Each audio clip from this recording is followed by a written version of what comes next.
लो दोस्तों, F x बराबर है आपके पास ई के पावर माइनस ए एक्स है for x is greater than equal to zero, ये आपका बेसिकली ग्रेटर दैन जीरो है। फूरियर अगर आप बात करेंगे कोसाइन ट्रांसफॉर्म की, तो रूट अंडर ऑफ दी आ जाता है 2 इंटीग्रल फ्रॉम जीरो से इन्फिनिटी ई के power minus a x into आ जाएगा cos omega x into d x.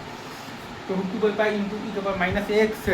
By a square और plus omega square into minus a cos omega x और plus omega times आ जाएगा sine omega x और limit रखती है फ्रॉम जीरो से इन्फिनिटी, सॉल्व करेंगे आ जाएगा root under of the 2 by a square और प्लस ओमेगा स्क्वायर, तो क्या है आपके पास basically Fourier cosine of t omega.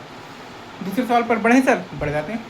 Fourier sign transform अगर आपको निकालना है तो वो आता है आपके पास under root of the 2 into integral from zero से इन्फिनिटी ई के power minus a x into sine omega x into आ जाता है डी एक्स, और वो आपके पास आ जाएगा under root of the 2 into e के power minus a x by a square और plus omega square into minus a time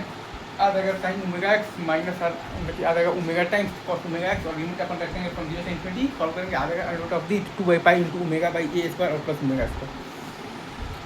integration आएगा तो फूरियर भी आसान है, वैसे फूरियर में बहुत ज़्यादा टफ एग्जाम्पल्स नहीं लेंगे, फिर उसका इंटीग्रेशन आप जेई लेवल पर नहीं पढ़ेंगे, ठीक है। अगर आप पूरा इंटीग्रेशन वाला फॉर्मूला न लगाना चाहें तो आप जो मैंने जो डेरिवेटिव वाली प्रॉपर्टी लिखी है कि एफ सी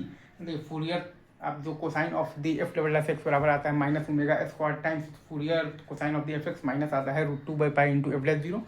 और फूरियर ये साइन ऑफ दी एफ आपके पास बेसिकली डबल डैश एक्स आता है minus omega square into Fourier sine of the f x और प्लस आता है root 2 into omega into f zero, उससे भी आप ला सकते हैं। लाइक पहले वाले केस में आपके पास जब कोसाइन की बात करेंगे तो a square into f c e के पर माइनस एक्स बराबर आ जाएगा minus omega square into f c e के पर माइनस एक्स और प्लस आ जाएगा रूट 2 ए,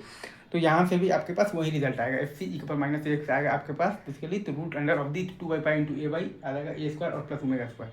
वहीं अगर आप दूसरे सवाल की बात करेंगे फिर से वही काम करेंगे, तो a square into f S मतलब कि फूरियर ये साइन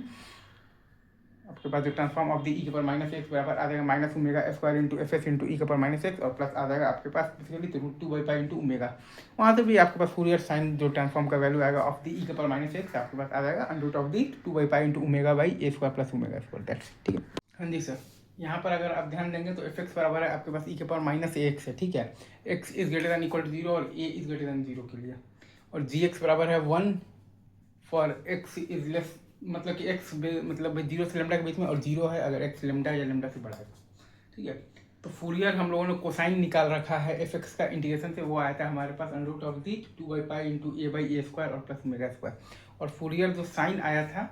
जो एफ एक्स का वो आया था under root of the 2 into omega by a square और प्लस ओमेगा स्क्वायर। तो फूरियर जो कोसाइन है अपने पास बेसिकली जो की तो जी एक्स का है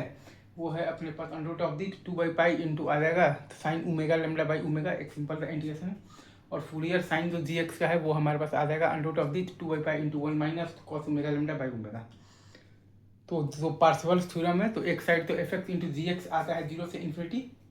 तो वो आ गया है 1 माइनस ई के पावर माइनस ए लेमडा और बाई, और वहीं आपका बेसिकली बाकी दोनों इंटीग्रल्स के भी बराबर होगा, उससे भी आपका दो इंटीग्रल का स्टैंडर्ड रिजल्ट आ जाएगा। आप चाहें तो निकाल सकते हैं, वैसे उसमें कोई खास बड़ी बात नहीं, ठीक है।